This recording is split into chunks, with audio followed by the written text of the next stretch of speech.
You have found yourself on another episode of Locked On Bulls. On today's episode, me and Big Kev are going to ask, are the Bulls ready to develop Matas Buzelis in the way that he needs to be developed? We're going to talk about all that plus more on today's Locked On Bulls.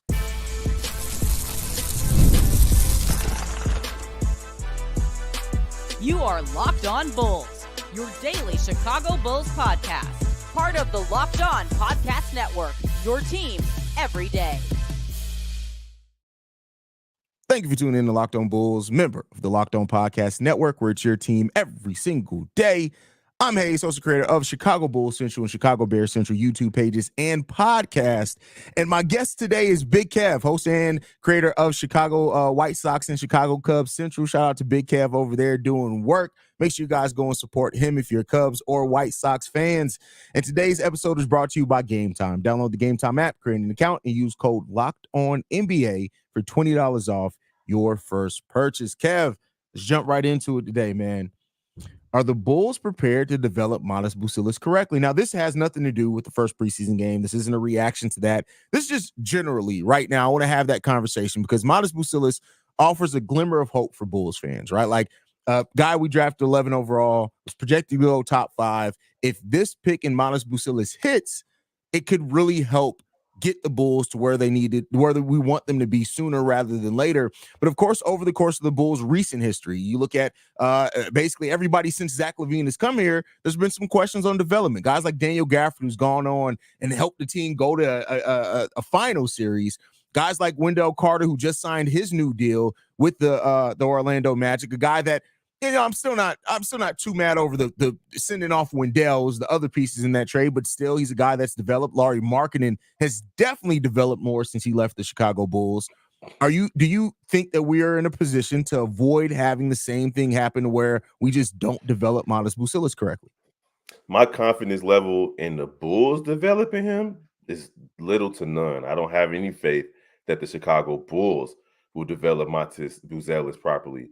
I have faith that Matas Buzelis is going to develop himself properly. I think that he has the type of willpower and desire to be a good, not good, but great NBA player that regardless of the Chicago Bulls organization, he's going to develop himself, much like Kobe White has done. Not to say that Billy Donovan didn't have nothing to do with Kobe White's development, but I think it was more on Kobe than it was on the organization. Like Ayo Dosunmu has done. These guys have put in work year in and year out, and I think it's more on them as players to come back like, coach, these are the things I worked on over the summer as opposed to the other way around. And I'm expecting to see a step forward for even Dalen Terry this upcoming season as well. So I think Matas Buzelis is going to be fine, but mostly because of him, not because of what the Chicago Bulls organization does, because of the things that you mentioned with the players who are no longer here. And we've seen it in just all the Chicago sports pretty much. It just seems like people go elsewhere. The Chicago Sky, you see it happen to get these once-in-a-lifetime players who go elsewhere and win championships, win MVPs, so on and so forth.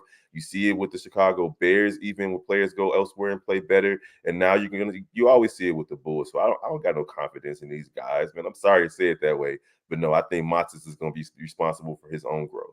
I love that that's where you went because that's actually where I was going to steer the conversation. Matas Buzelis is the type of mindset that he's going to make it difficult for anyone, A, just not to play him, and B, Matas Buzelis is so self-driven by wanting to be great.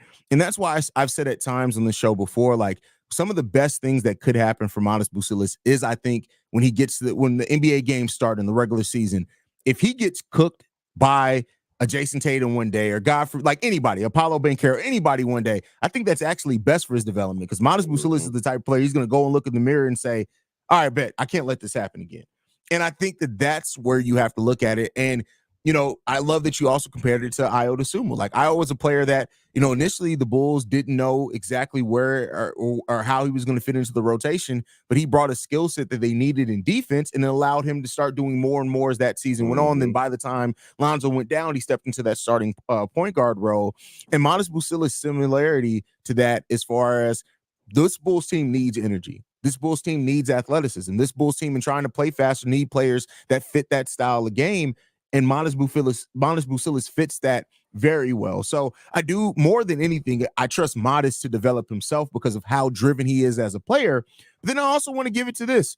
One thing that we didn't have when the Wendells, the Laris, the Daniel Gaffords were here was Peter Patton. And I do trust Peter Patton is going to put in work with these players, because Io and Kobe credited a lot of their growth last season for Peter Patton. Io saying that, like, Peter Patton used to send him plays after every game and say, all right, here's plays where you did this good at. Here's plays where if you would have fixed this on, you would have maybe had a better success on the shot or something here. And so if that's what Peter Patton is really doing behind the scenes, that adds a little bit of extra layer. I don't trust Billy Donovan to develop. I just don't. Billy Donovan isn't the thing that I have trust in developing a guy. But a player's own mindset, a player's own drive, and then a little bit of Peter Patton. And I'll go on to say Dan Craig as well. He was head of player development. You saw how he was instrumental in developing Bam Adebayo. Those things kind of give me a little bit of more faith, just a little bit. Yeah, I mean, and that's good. I mean, that you mentioning that increased my confidence just a tad, because you got guys that seem like they want to do their jobs well. We haven't really seen that much in the Bulls organization since Jimmy Butler. Yeah, really. That's true. So at the end of the day, I'm looking forward to see Matas, because I think Matas is going to be one of those players, because it took a couple of years for Kobe. It took a little bit for Io. Io was kind of thrust into a situation where he was forced to grow up. I think Matas is going to grow up, not just season by season, but game by game. I think this guy's going to show improvement and adjustments every single game, because he has the mindset to do it. You see it already. So I'm excited to see it, bro. For real, for real. Like, I haven't been this excited for a rookie in a while for the Chicago Bulls. That's a fact. That's a fact. He's bringing the most excitement, bringing that little bit of that Chicago edge. Great comment here from Vaughn. Says, Karma crazy, but if Matas can end this season starting, I think that'll force the Bulls to change the team up even more next year. I could see him averaging 20 as soon as next season. Not the averaging, because that comes down to roll and things like that. But let me ask you this question. We know that so far, and this could change very well over preseason, Patrick Williams doesn't look any different than what Patrick Williams has been, which we've seen Patrick Williams lose his starting job every year but his rookie season. Do you think there's a chance that Matas Buzelis could end up starting by the end of this year? Oh, yeah, man. So I believe two things. I think Vooch will either be benched or traded in the season. Wait, don't hold on. Remember, we're talking about the changing starter five, so don't get too deep into it. No, that's the next topic. Five. Oh, that's the next topic. We're still on Matas Buzelis. Oh, okay. All right. All right. So, yeah, I think Matas Buzelis could make his way to the starting lineup. He might force their hand, because might force their hand the other way. That's just how it goes with that one. So, yeah, he definitely has a chance. We've seen just enough. And I think all of us, you, myself, C-Dubs, Steve-O, and Bobby, I think all of us are done giving P. Will that out. Like, he has no more excuses. I don't care if it's injuries. I don't care if it's willpower or whatever. He's whatever happens with P. Will is gonna be on P. Will this season, and Matas is gonna make it hard for him. And the thing that I also want to ask you here, Kev, is that we know that this Bulls team is going to be at a deficit for 3-point shooting, right? Or we expect it to. Let the player could take a leap that we don't expect. Now, do you think that with Matas Buzelis, and one of his biggest downsides right now is his 3-point shooting, how much do you think that can hold him back? Or do you think he's solid enough in the other aspects of his game to where he's going to be able to make an impact? Or you think eventually at some point this season, in this rookie year, teams are going to kind of figure out, hey, let's play Matas Buzelis for the drive because he's not really a chance to stretch the ball and shoot? Or do you think his ball handling and those things are still going to be good enough once teams start just playing for the drive on him for him to still be successful? It's going to be game to game. I think this young man has the ability to shoot. He's already shown it. Like, he has the willingness to shoot. Let's just say it that way. Because even in the first preseason game, what was he, 0 for 2? But he wasn't sheepish out there. Remember, we used to yell at Io, shoot it. Yeah. Like, just shoot the three. And now he shoots it with confidence. It's going to take a couple of seasons for Matas to develop a consistent 3-point shot. But I don't think that's going to be an issue for him throughout his career. I don't think it's going to be the same way it is with, let's say, Josh Giddey is right now, right? Like, right now, we know that Josh Giddey can't shoot the three, even though he's been in the league for a couple of years already. I think Matas is going to develop that shot. Even in season, he'll be able to take 4 to 5 threes, depending on the situations, make 1 or 2 of them so that they have to respect it. He got to pick his spots, figure out where you're good at it. Like, what's your highest percentage? Is it from the corner? Is it from the elbow? Is it from the top of the key? Once he figures that out, he's going to be fine. But as far as what you asked in terms of his ball handling ability and get scoring around the basket, he's going to do that regardless of how they adjust. I don't think that NBA teams are going to be able to box him in. He's going to figure out how to get out of those situations and do what he does well, which is score the basketball. And I think defense is going to help him a lot too. He's going to get a few breakaways, a couple of transition points a game just by being long and rangy enough to play the passing lanes and do what he does. So I'm not too worried about Matas in those regards. He's going to adjust. He's young. It's going to take years for him to develop into the player that we want him to be, but I expect him to do that. I expect him to do it.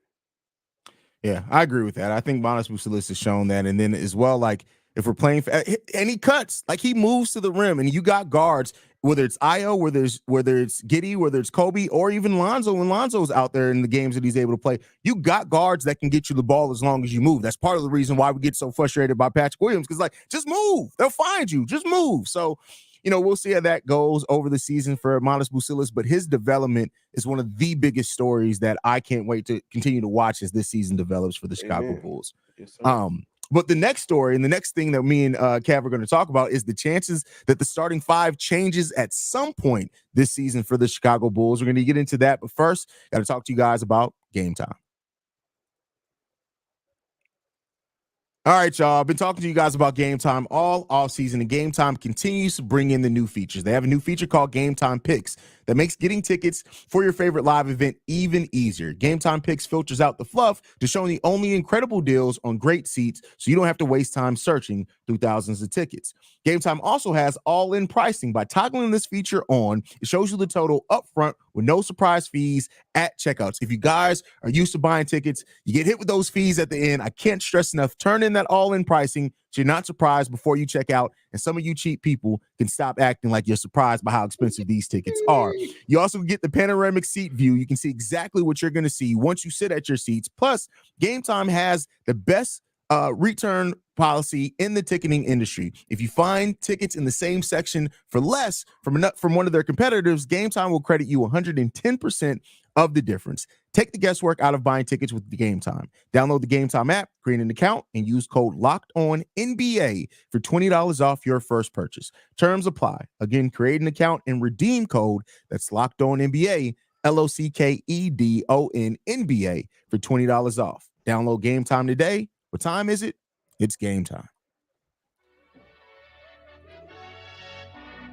All right, Kev. The starting five of the Chicago Bulls. Listen, I don't want to necessarily judge a lot by preseason because every team's going through their own, rough spots and things like that. It didn't look good, right? I don't think the offense looked as crisp or as fast as what maybe it was my own expectation coming into it. And the defense was atrocious. You allowed Evan Mobley and Jared Allen to have, I think they went 11 of 15 for 23 points. And then you allowed Darius Garland and Donovan Mitchell also to shoot a high efficiency, and they combined for 22 points in the first half of the game. It was some concern out there. Now, we have talked about the fit concerns as far as maybe Vooch just doesn't fit this play style and other things, Patrick Williams' performance, things like that. Do you think the Bulls starting five will change this season? And I don't mean change due to injury or something like that. I mean as far as a change to who those starters are at some point this season. I mean, so do I think it should? Yes. Do I think it will? That's a hard maybe. Because Billy Donovan has shown himself to be stubborn throughout the years, regardless of how ineffective the starting lineup has been. He wants to go with what he wants to go with. So as far as I'm concerned, Vooch should have the shortest leash in the starting lineup. You got to see what these younger guys can provide to you offensively and defensively. We saw the other big man. I can't think of his name right now. I don't know why that happens to me. I'm the old guy. Jalen Smith. But this gentleman came in and gave you the same numbers as Vooch right off the bench with a double-double. We saw it happening consistently with Andre Drummond. That's not to say that Vooch shouldn't get a chance to start, But just based on how the NBA is going, especially in the Central, right? We just talked about Cleveland, how Cleveland ate them up. Indiana is another team in the Central that's going to eat them up offensively. The only team that the Bulls probably won't have that big of an issue with is the Milwaukee Bucks, because they're a little long in the tooth in a few positions. Brook Lopez is older. Giannis is a pretty much a one-dimensional type of player who try to get to the basket. And then you got Damian Lillard, who's getting older as well. With the exception of them, the Central is going to be tough, bro. It's going to be tough. These guys put up points. And frankly, Cleveland has been dominating the Bulls over the last 2 or 3 seasons with those people that you mentioned. So they're going to have to see what Jalen Smith brings to the table. Billy Donovan's already on record saying that he wants to see Adama Sanogo play more. We're going to have to see what he can bring to the table. Unfortunately, it might not happen until they trade Vooch. That's just the way it's going to be. With Vooch on this team, he's going to be in the starting lineup. However, we talked about it earlier. I think Matas is going to be the one that forced the Bulls to make a change, because P. Will is going to have to show improve. If P. Will doesn't go out there and show that he earned that $90 million contract, which was already questionable to begin with, they're going to have to be forced to put that man on the bench and bring him off the bench, which throughout his career, he's shown to be more effective coming off the bench than in the starting lineup anyway. I think it might be a pressure thing for him playing with the starters, and expectations for P. Will is showing that he doesn't really rise to the occasion, but coming off the bench, he plays looser and freer. Matas is hungry. That dude wants to start. He might force the Bulls' hand. Yeah, and I think that stylistically, right, and that's what it comes down to. Like, Billy Donovan is going to have to ask himself, is he willing to hurt the feelings of some players? That's if it even hurts their feelings, because, like, to me, Jalen Smith fits that starting lineup a lot better than Vooch. And I know Shea right now is probably twisting his nipple somewhere, getting a little upset hearing that about Vooch. But it's so far off of what we see. Now, you still need to score in the half court, which Vooch did pretty well. And so that's the question that Billy Donovan is going to have to ask himself. I think the P. Will conversation is going to have to ask themselves as well. And what this Bulls team has told us through AK, through Billy Donovan, is it's not about who got paid what. It's about them trying to win basketball games. And you've sold us on you're trying to win now. You've balked at every question about asking is keeping your pick a priority. So if you're trying to win basketball games, you owe it to yourself to find the best rotations and lineups out there. And you may very well find at some point that you have to move on and try to find something different to do. And, that's a conversation that has to happen over time, of course, because they're going to give this, and they should. This is your starting five. You should give them chances to try to work it out. I'm not going to put a game number on it. They deserve an opportunity to see if they can figure it out. But as the season goes on and you notice that they're just not going to figure it out, or something that you ignored with the last version of this team, certain things just don't fit, you have to go with the things that make sense and fit. And that's what you have to do. Mm-hmm. So. Is Shea funny? Yeah, Shay, I always like to throw that joke because I know Shay be talking into that phone like, you MF. Like, Shay's my little brother for real, bro. But yeah, so you just got to make that decision. And again, the season and the success or failure will dictate that for you. And so I just got to hope that Billy Donovan's willing to listen to that and listen to or watch, and maybe as assistant. And that's what bringing in veteran assistants that have no attachment to these guys. They're new to this team, right? Wes Unseld Jr., Dan Craig, they're new to this team. So if they are having that view, and if Billy Donovan trusts their perspectives and they say, hey, listen, we feel like this starting lineup get a lot better out of it with Jalen Smith in it, you may have to do that at some point. So we'll see. Yeah. I'm not, listen, man, with these new guys, we're going to find out if Billy Donovan is egotistical or if he's willing to adjust. Yeah. Because the reality is they got to make adjustments if they want this team to progress. Because I still feel like the Bulls are better than that 27.5. But if they want to get, you guys, we talked about betting earlier. If you're going to bet, go ahead and bet the over on that.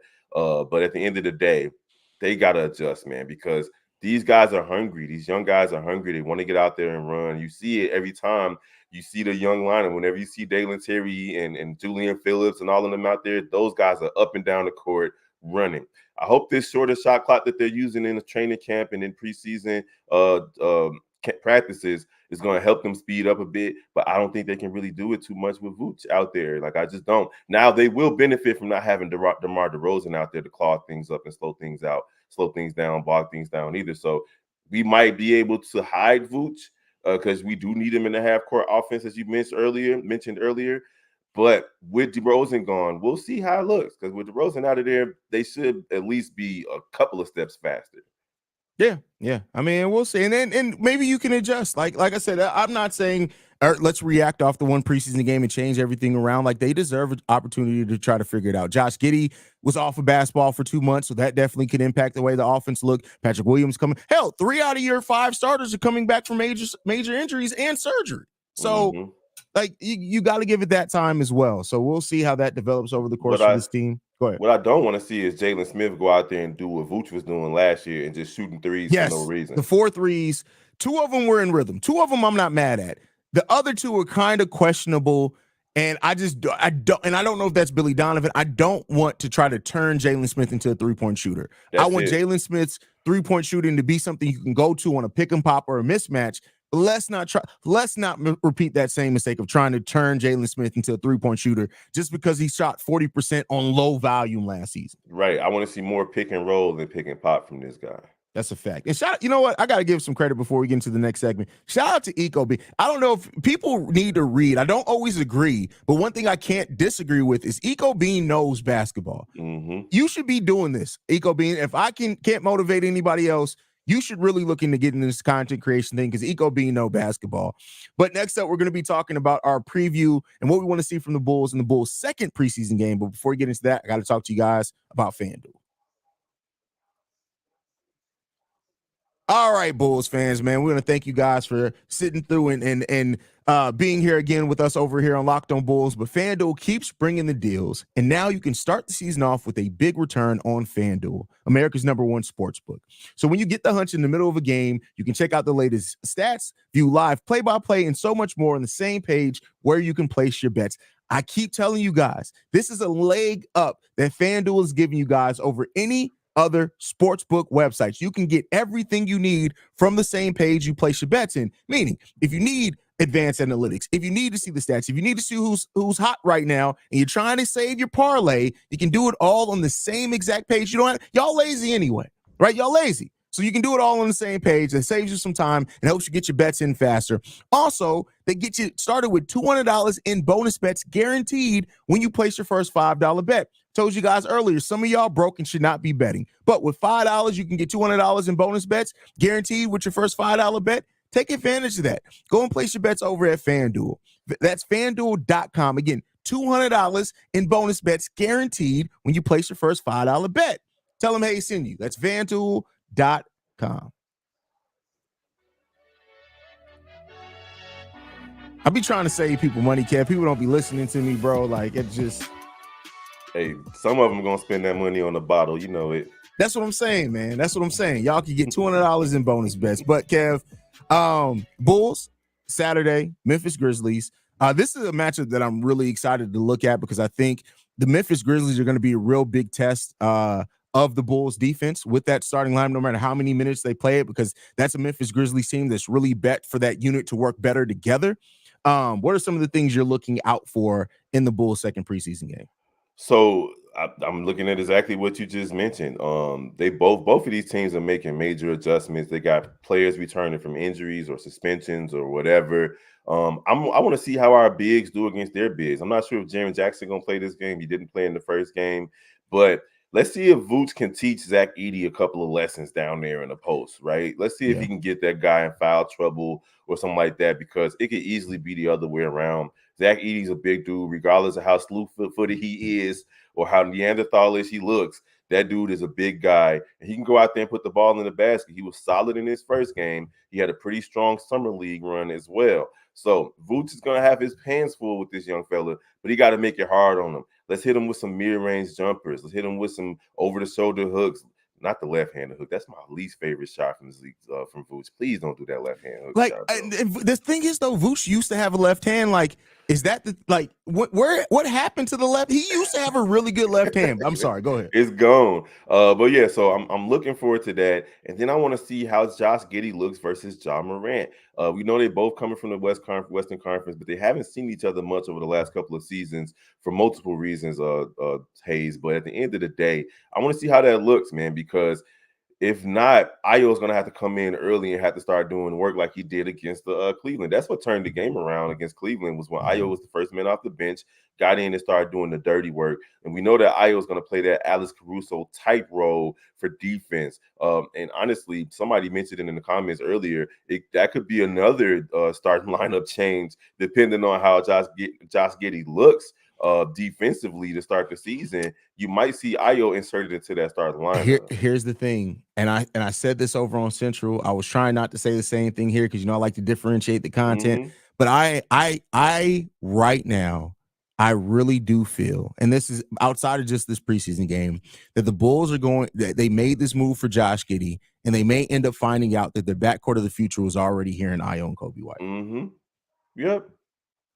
That would be the most Bulls-like thing to do. Yes, it is. And it wouldn't be too bad again, right? Like, Ayo is young enough to adjust to a different – Josh Giddey's young enough to adjust to a different type of role on this team. But at the end of the day, Ayo's defense is just way too important. And we lost too much defense with Alex Caruso.